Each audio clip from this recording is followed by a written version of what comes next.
Anybody not white balanced?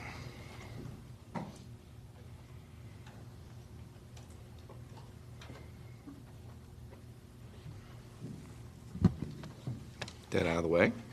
I think everybody's here. So we'll go ahead and get started. 2 seconds, please.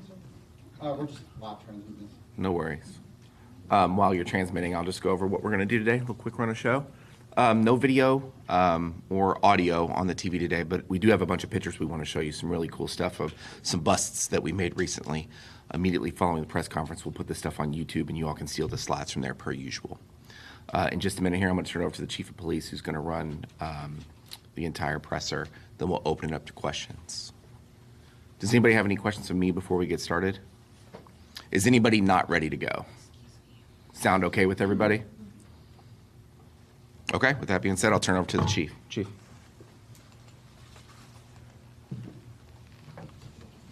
All right, thank y'all for being here this morning.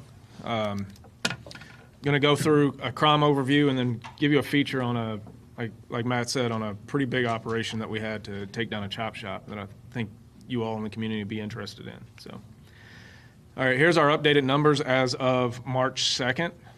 You can see we've talked about this before. You know, we're still in the first quarter of the year, so any slight changes in the numbers will have a big effect on the overall number. But we're back down on homicides. That is very good, as well as non-fatal shootings. Our carjackings remain up slightly, and our business robberies are down still fairly significantly. As you may know, we did have a homicide this week on Ormsby, where we made an arrest in that homicide of Charles Gerlach for the homicide of Randall Moore. Made that homicide scene. It was a stabbing that officers were able to get there and ultimately collect enough evidence to charge Mr. Gerlach with that homicide. Moving on to, this is a pretty big case that I'd like to talk about. This took several agencies that were involved, but primarily the 3rd Division Detective's Office.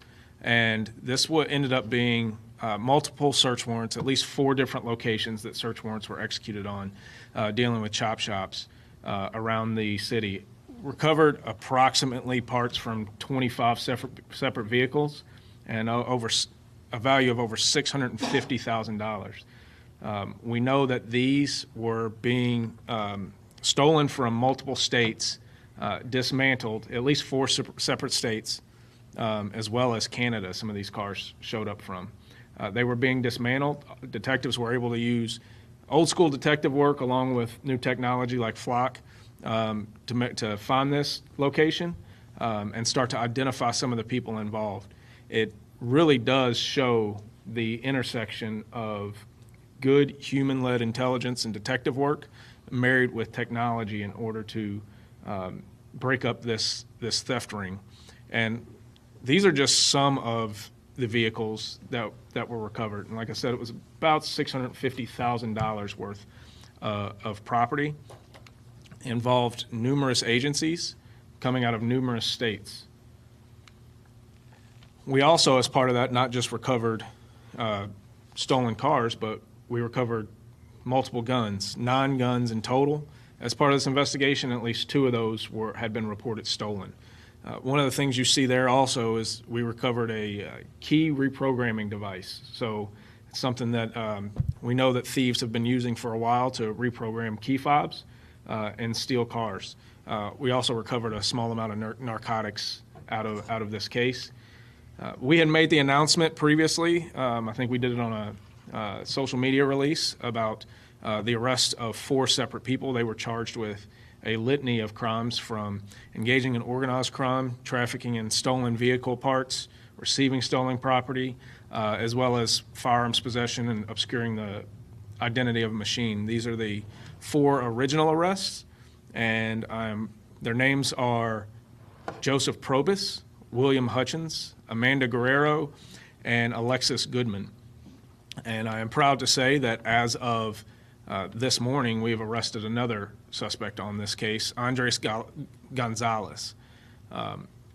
Particularly want to give a shout out to Detectives Lovewell and Mosley out of the 3rd Division, who were the leads on this.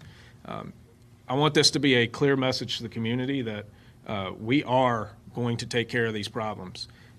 You can see that this is a litany of cases that we put on these people, and we are hoping that this puts a dent in some of the car thefts that we have in the area, as well as keeps these people in jail for a significant amount of time.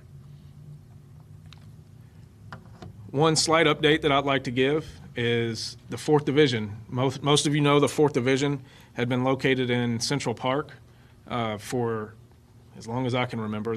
That facility was not a quality facility for us to be working out of. And so after many years of work, we have moved the 4th Division over to 701 West Ormsby. And so if you need anything from the 4th Division, which encompasses Old Louisville, Shelby Park, all the way down to the south end, Churchill Downs area, that is now the location that you can go to for services out of the 4th Division. Another thing I'd like to point out is that we will have our annual awards ceremony celebrating the men and women of LMPD, both civilian and sworn staff, as well as employees from MetroSafe and Alcohol Beverage Control who help us maintain public safety. And a few that I'll point out is we'll have some receiving the Medal of Valor, Officer Peyton Nolly, Officer Brian Limo Orantes, and K9 Inyo. If you all recall the arrest of Winthrop Taylor from the carjacking, officer-involved shooting that occurred on Bardstown Road, and later they were able to apprehend him in a basement in the 6th Division where he attacked one of our dogs, K9 Inyo. They will all be getting the Medal of Valor. The CIT Officer of the Year, so that is the Crisis Intervention Team Officer of the Year, one who has shown exemplary performance in dealing with people in mental health crisis, will be Jason Burba out of the 3rd Division. Very proud of that work. And then kind of insider for this room, many of you know Aaron Ellis in our comms office. He's a man who likes to stay behind the scenes, but he was actually awarded our Civilian of the Year. So we're very proud of Aaron, and thank you to the job that you do. But the award ceremony is an opportunity for us every year to take a step back and recognize these officers and professional staff who work diligently every day and do amazing things, many of which never get any recognition, and they are still out there doing it as we speak. So thank you to all of them. A few upcoming community events that we have going on that I want to point out. 5th Division will be having an event at Gilda's Club on Friday from 9 to 10:30 in the morning. Please come by and meet Major Mason Brown in the 5th Division, as well as one in the 8th Division that's coming up 2 weeks from today with Major Tiffany Tatum. That will be hosted at the Berrytown Recreation Center. Another deal that we have going on, you all are familiar with Convos and Cuts, program that we meet and talk with the community in barbershops. And we have one of those coming up next Monday at Black Diamond Barbershop on 7th Street Road. And then lastly, normally we have the LMPDjobs.com QR code up here, and I'm now tasking you all, the media, with something here. This is actually the QR code that goes to our community surveys through Zen City. We want the community's feedback. We want to continue to get that feedback. The more feedback that we get, the more information that we get, the better that we can make adjustments to our service in order to take care of the community. And so I'm asking you all as the media to push that out so that we get a lot more feedback from our community. So far, we've gotten really good feedback, and I think we went over that a few press conferences ago, and very proud of the work that LMPD is doing. And as we take crime numbers down and we increase our proactivity and our contacts, we've been able to improve our relations with the community, and I think the community understands that we are here to support them and take care of them. So with that, I will open it up to questions. Was this chop shop operating under the guise of a official business? So the question was it operating under the guise of an official business? Honestly, I don't know exactly how it was, what the front was for that chop shop, but that's something that we might be able to find out for you and follow up on. You were talking about how this was the result of using the tag trackers. Yeah, the ALPRs. Yes, but you also mentioned the old-fashioned police work. Could you elaborate on what techniques were used and what officers actually did in this case? Right. And so as far as the combination of technology and old-fashioned police work, what it comes down to is that technology is just a tool. Ultimately, it's going to take people to connect the dots, and it's going to take a lot of person hours, conversations, documentation to connect all the dots. They had to make sure they first identified that there were cars being stolen, taken to this place, what they were doing with them, get enough evidence to be able to get the search warrants, get probable cause to be able to enter that, and then ultimately prosecute them.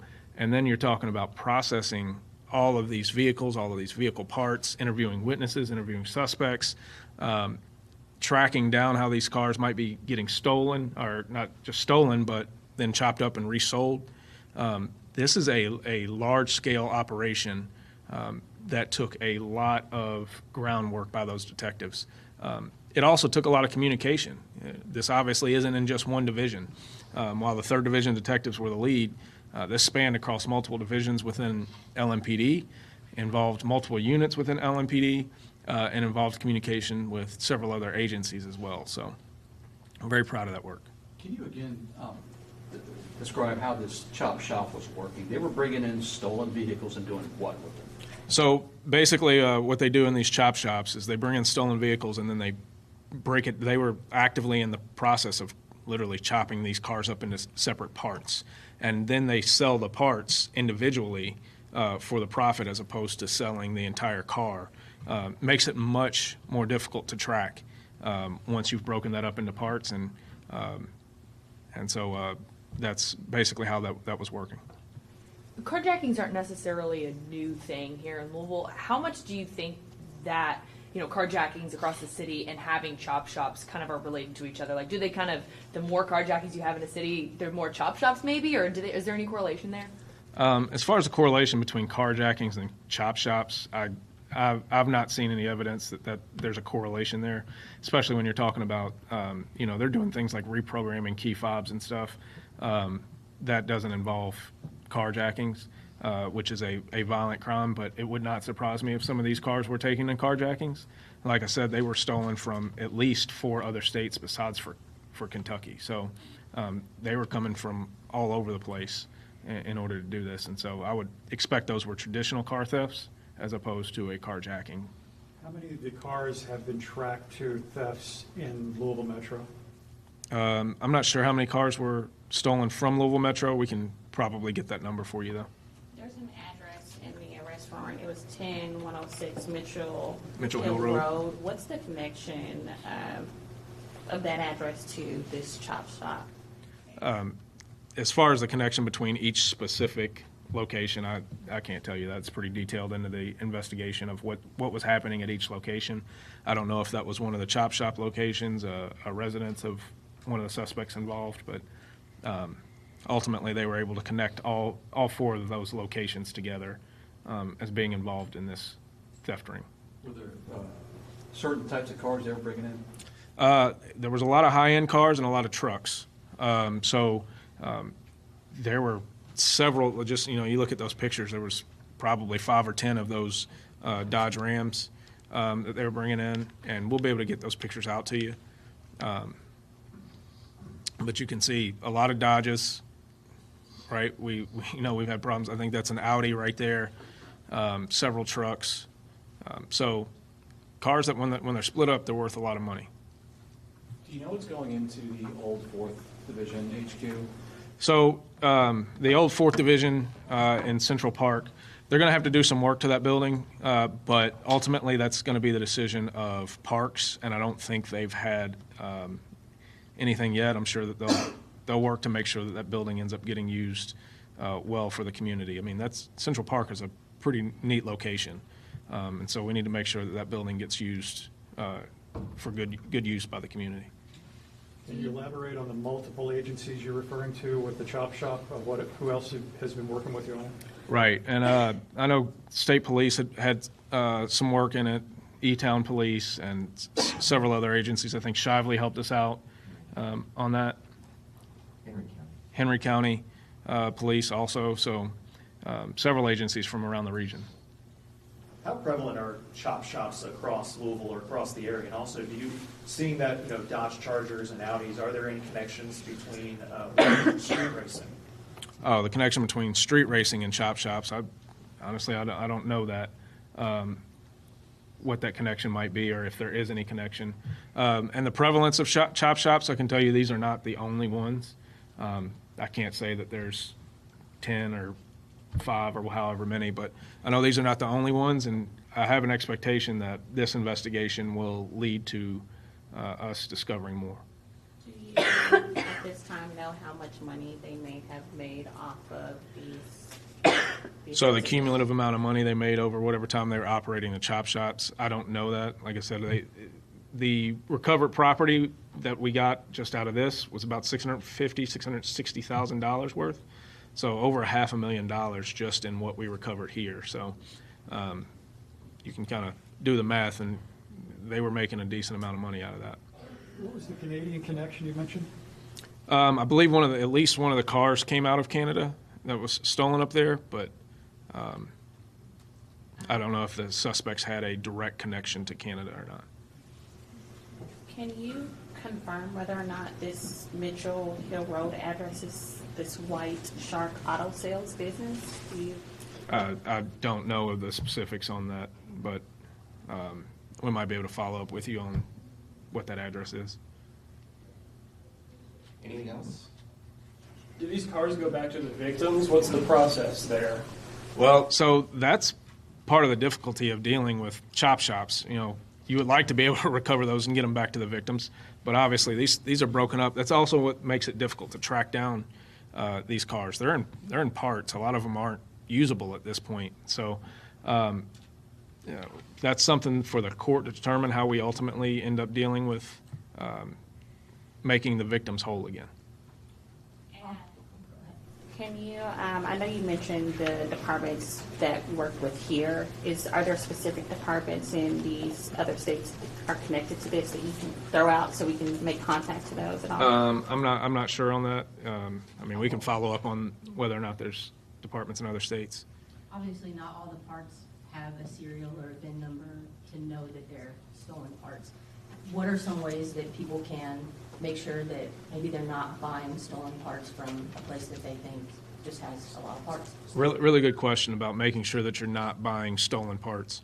And part of that is buy them from reputable people, right? When you go to somewhere that's not licensed, you're going to not an official store, you're buying it off the street, the likelihood of you getting stolen parts is much higher than if you bought it from a reputable business. So the other thing about that is that you get taken also. You get parts that may not necessarily function the way that they're supposed to, and now you're in the loss as well. So I would always recommend that people, when you're buying, particularly like auto parts or electronics, go through a reputable business. Don't buy stuff from people off the street.